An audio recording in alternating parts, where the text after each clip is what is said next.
up, everybody? It's your girl Brooklyn with Heart to Heart with Brooklyn. Welcome back, friends and family. Hello to all the vets who've been here with me since day one. And hello, welcome to the newbies. If you are new to my channel, hello, how you doing? I'm so happy that you decided to stop by. Please make sure that you push this subscribe button right here so you can keep up with all of my shenanigans and see when all my videos come back up. Today we're going to talk about how telling a person of color that they talk white is problematic. So to some people that just might be a statement, but what a lot of people do not realize how problematic saying that to a person of color is, especially coming from another person of color. So today we're going to talk about exactly how telling someone that they talk white, how problematic that really is. So first, let's answer the question, what is exactly talking white? Because last time I checked, you can't talk the color. Like literally, it's physically impossible. But I digress. But when people say, oh, you talk white, they're referring to, oh, you have proper English. Oh, you have great grammar skills. Oh, you talk without slang. But why is talking proper American English associated with being white? Are there not educated black folks? Why does talking proper have to be held at this high stature that apparently only white people can achieve? Therefore, it's considered talking white. A lot of people don't really see the problem with this. But the problem with saying, oh, you talk white, to a person of color is demeaning them. Because obviously that person is not white. But how come in order to be educated, you have to fit in with the white folks now? You don't fit in with your brothers and sisters. When someone is telling another person that they talk white, it literally makes us feel, and this is coming from a person who has been told that majority of the time in her life, it makes you feel less than. It makes you feel like you can't even fit in with your own people. It makes you feel like, oh wow, I'm not black enough for my own culture. When that is not the case. There is no reason that higher education or just being knowledgeable and talking proper should be associated with whiteness. Whereas talking black, which is considered ignorant, ghetto, slang, that's associated with black people. But what's crazy is, I know a lot of white folks or people who aren't people of color that do happen to have adapted the AAVE, also known as African American Vernacular English, or Ebonics, or slang culture that we as African Americans have created. They have adapted that into their life. But when they do it, they're not ghetto. They're not ignorant. They're trendy. But when we talk, it's ghetto. And then when we try to talk with regular American English, which usually is the way that we were raised, we're now trying to act white. And you know, a lot of people just think it's a statement. A lot of people just think, oh, okay, what's the problem with that? But the thing is, would you ever go up to a person who was not a person of color and go up and be like, wow, you talk white? Would you say that to a white person? So if you want to say that to a white person, why do you think it's okay to say it to someone black? I would like to know. The problem lies is, yes, if you are a person in the suburbs, you've heard this a lot, and you know, you've probably gone through the same things that I've gone through.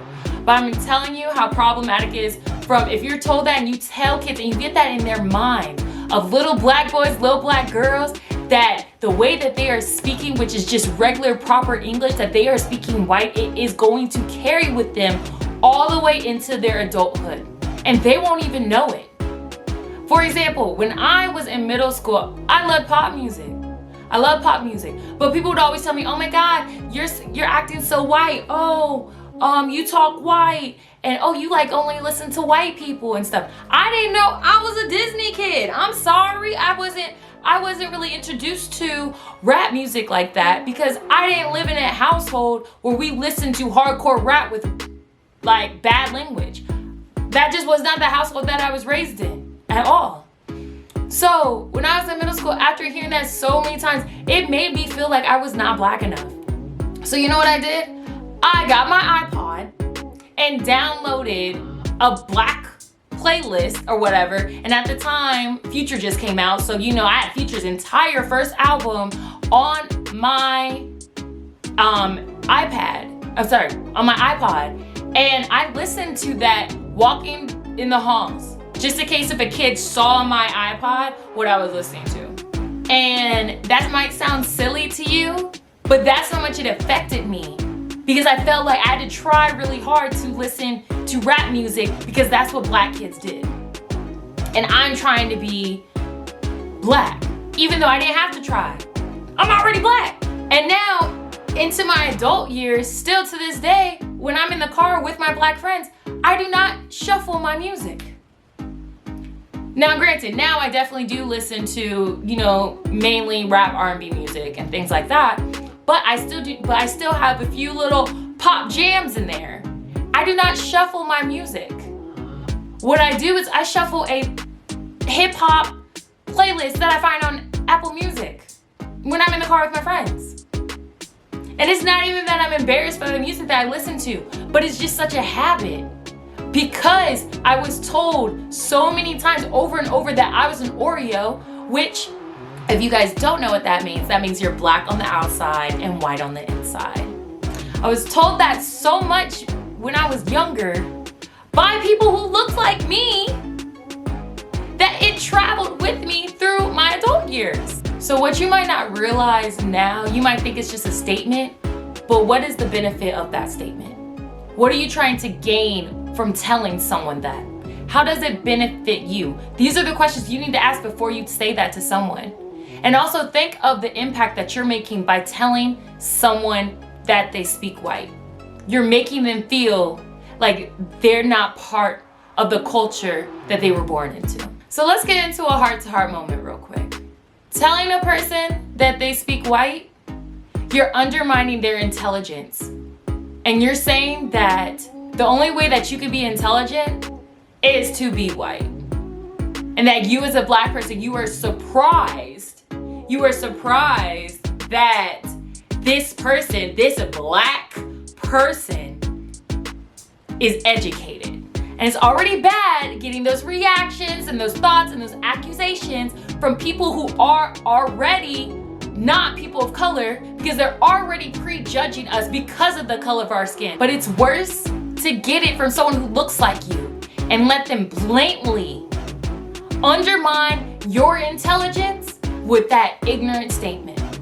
So for all of my kids out there, all of my adults, all of my proper speaking black folk, keep doing what you're doing, and there's nothing wrong with you. And just let you know, at the end of the day, no matter the way that you speak, no matter what beautiful voice comes out of my diaphragm, before I even open my mouth, I, just like you, am still a black person at the end of the day. No one can take that from you. Even though I might talk this way, and I might talk very proper, don't get it fooled, because I'll smack the chap off your lips. Respectfully. Alright, y'all, that's all I have for you guys today. Please make sure that you subscribe and tell all of your peoples. Also, please make sure you follow me on all social medias as well. Hope to see you guys next week. Peace out, Girl Scouts.